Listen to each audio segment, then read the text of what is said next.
All right, Skinny, almost time for the first preseason game on Thursday at 7:30.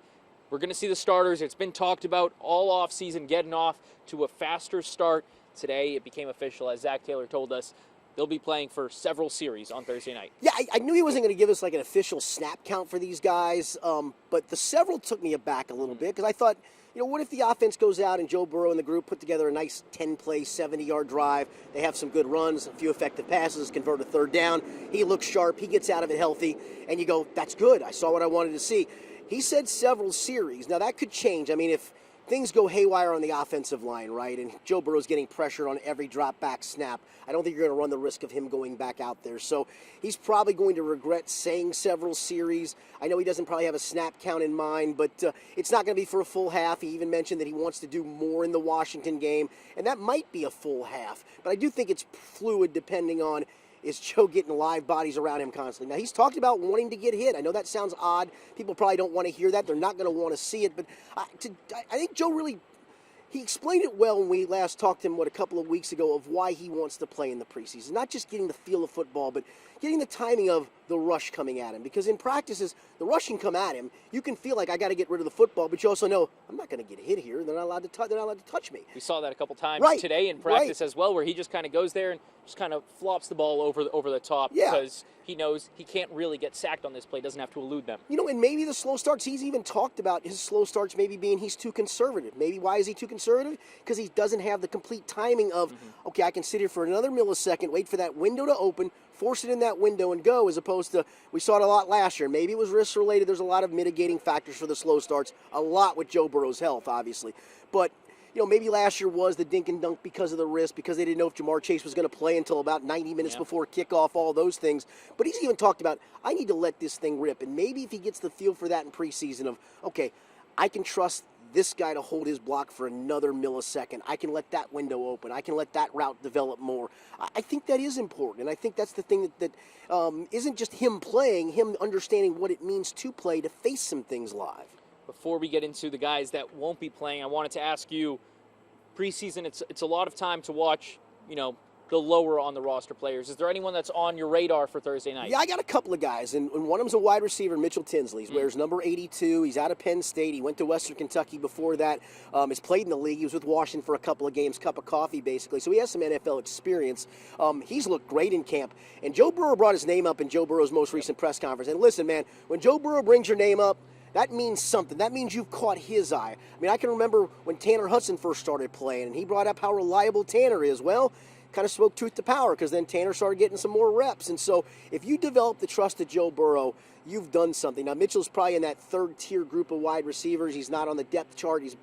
There's the three starters, if you will, then there's three backups. He's not even there. He's that next group down. He's one of them. Guy not low on the depth chart, but Taj Brooks is another one. I mean, he's looked good in camp. It said Chase Brown's the starter, and again, he'll come out when the starters come out. Well, somebody else has to run the ball. It'll be some second half, some deeper guys, but I think they'd like to get Taj Brooks some meaningful snaps, maybe even with the one. Say, hey, listen, we'll run Chase a couple of plays, run him in there for a couple of plays.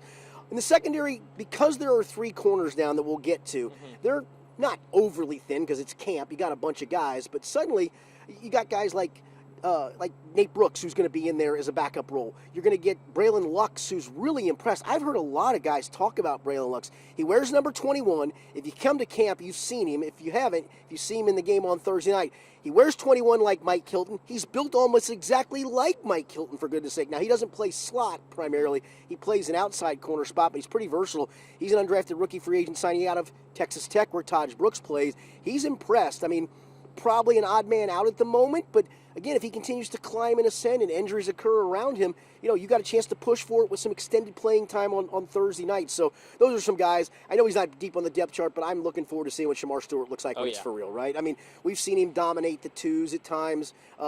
He's played some with the ones, but primarily against the twos. It's been men a bit against boys. I want to see what he can do when it's real NFL players on their side. Now, maybe it's him going against their second string. I got a feeling he'll get some first-team snaps as well.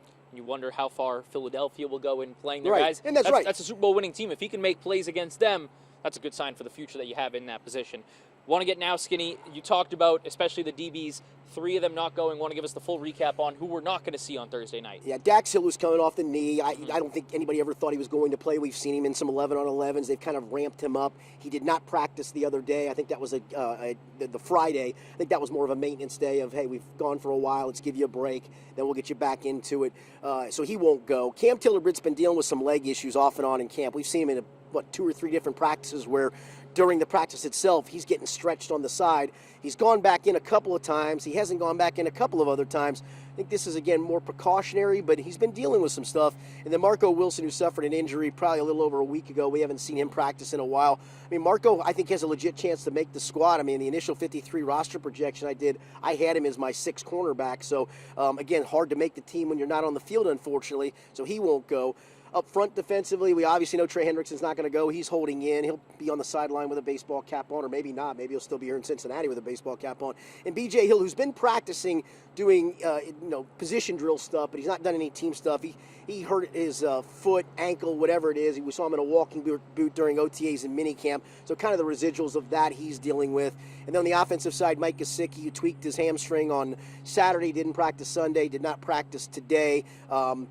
Zac said in his press conference that if it was a game on Sunday, he would probably be working towards playing, but again, no reason to push it here. And then Matt Lee, who's been dealing with a bunch of stuff. He didn't practice for a while in camp, came back and practiced for a couple of days, hasn't practiced for a few more days, so he won't go either. So really, you got a lot of guys who are trying to make a roster or make an impression or find a way to get on the practice squad.